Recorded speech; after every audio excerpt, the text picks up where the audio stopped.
What's good? This is your boy, Willavelli. We're about to take a journey through time, exploring the highs and lows of our beloved city. So grab a seat, maybe a slice of thin crust or deep dish, and let's dive deep into the heart of Chicago's past and present. Tonight, we're focusing on two pivotal moments that shaped not just Chicago, but America as a whole. The 1893 World's Columbian Exposition and the 1968 Democratic National Convention. But before we hop in our time machine, let's break down the political landscape that set the stage for these events. Chicago politics, the machine, the money, and the madness.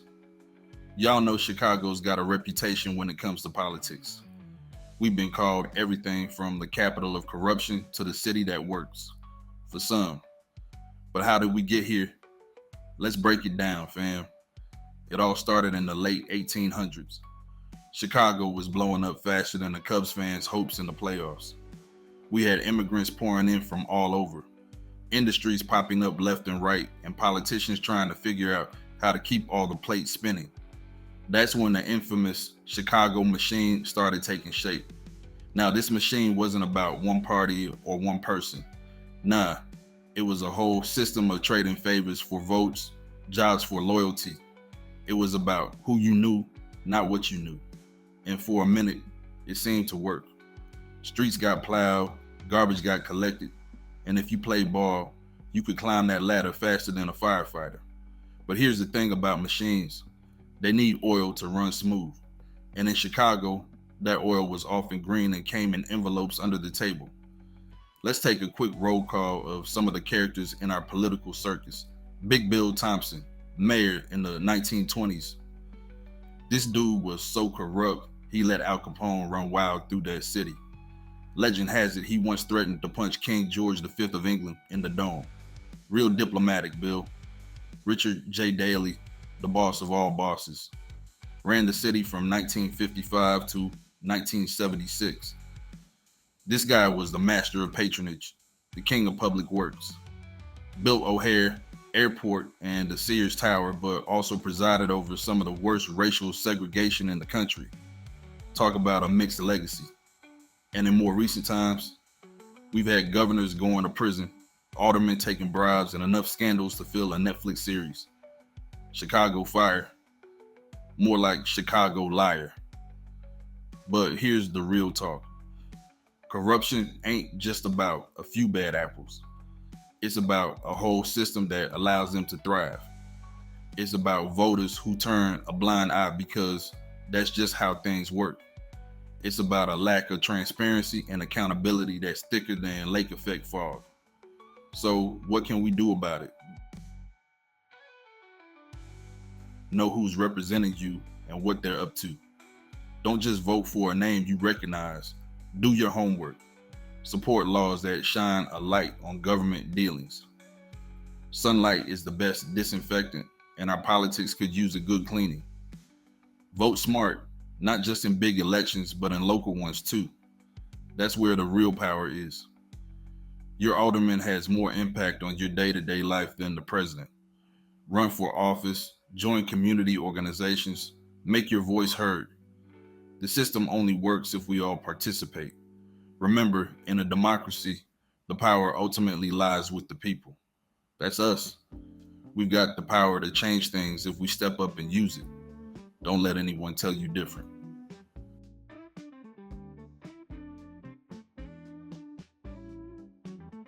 Now, let's hop in our time machine and head back to 1893. The World's Columbian Exposition is about to change the game, and Chicago is ready to show the world what we're made of.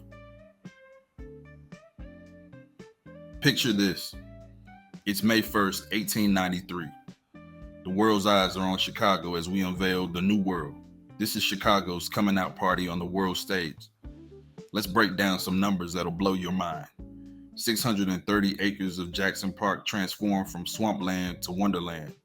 Over 200 buildings constructed in a style that would influence architecture for decades. 27 million visitors over 6 months. That's almost half the US population at the time. With 46 countries represented, bringing a taste of the world to the Midwest.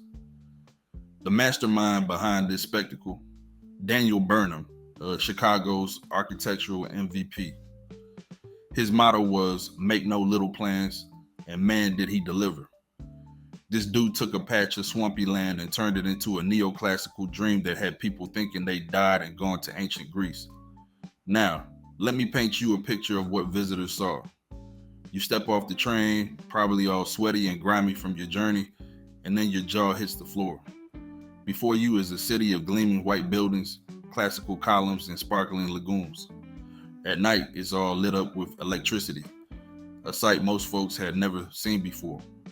It's like stepping into the future, but with better architecture. You've got the manufacturers and liberal arts building, big enough to fit 9 football fields inside. The agriculture buildings showing off the latest farming tech, making cows and corn look cooler than they ever had before. And towering above it all, the first ever Ferris wheel, 264 feet of steel and innovation that had people's heads spinning before they even got on the ride. But it wasn't just about the bling and the buildings. This fair was showcasing the cutting edge of everything. Tesla and Westinghouse lit up the fair with AC power, changing the game forever. Edison and his DC current were left in the dark, literally. Cracker Jack, Pat's Blue Ribbon, Juicy Fruit Gum all made their debut here. Your great-grandparents' taste buds were never the same. The first automatic dishwasher. Ladies, you're welcome. I'm just trolling. The moving walkway. Even a prototype of the fax machine. Because apparently, we needed a way to make paper travel before we figured out email. The Midway Plaisance introduced Americans to cultures from around the world. Now we gotta keep it 100.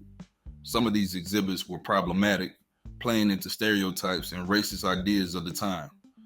It wasn't all progress and enlightenment. The fair had its dark side too. African Americans were largely excluded from the planning and exhibitions. Ida B. Wells, the badass journalist and civil rights activist, called out this exclusion, distributing pamphlets to raise awareness. She was fighting fake news before it was cool. Despite these issues, the fair left an indelible mark on American culture. It inspired future innovators like Walt Disney. Imagine Disneyland without the World's Fair influence, shaped urban design across the country, and showed America's potential on the world stage.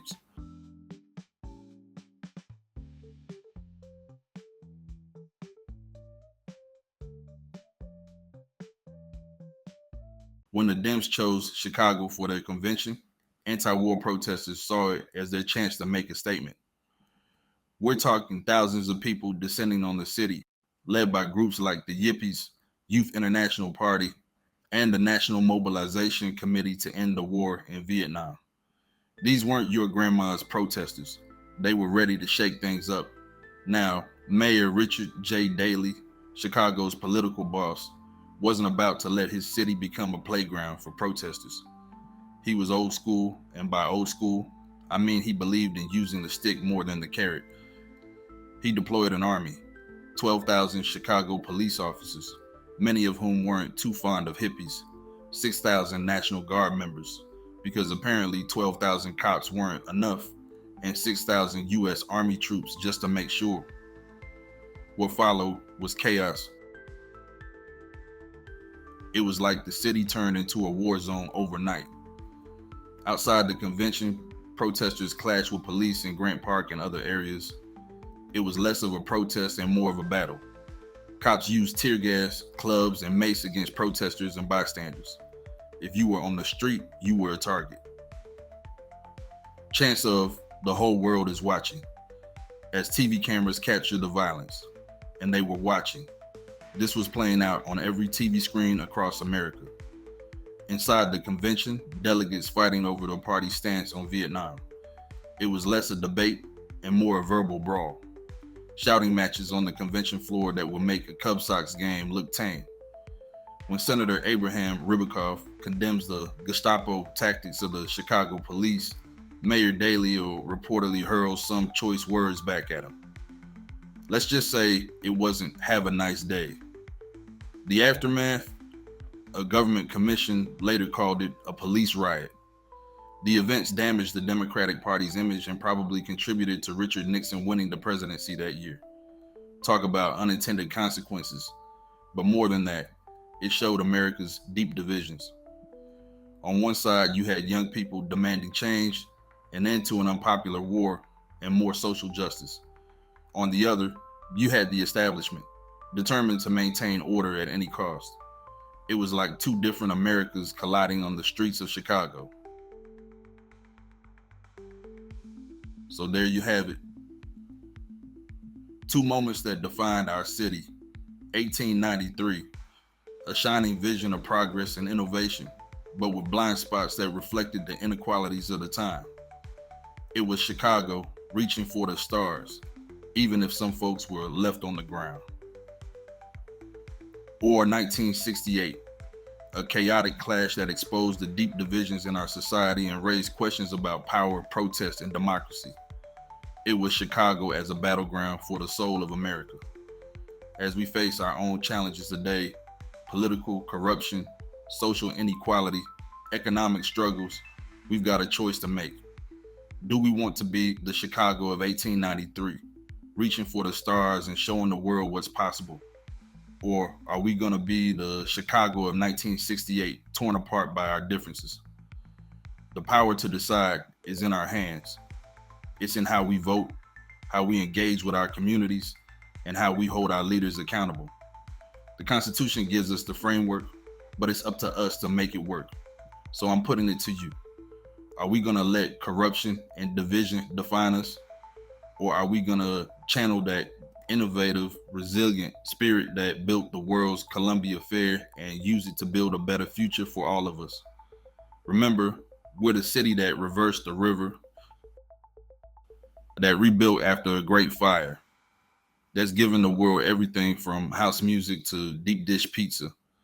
We've got it in us to be great, to be fair, to be a model for the rest of the country. This is Willavelli, reminding you that history doesn't just happen to us. We make it every day with every choice we make. Stay informed, stay engaged, and let's make Chicago and America a shining example of what democracy can be. Until next time, keep it real, keep it respectful, and keep pushing for a better world. We out.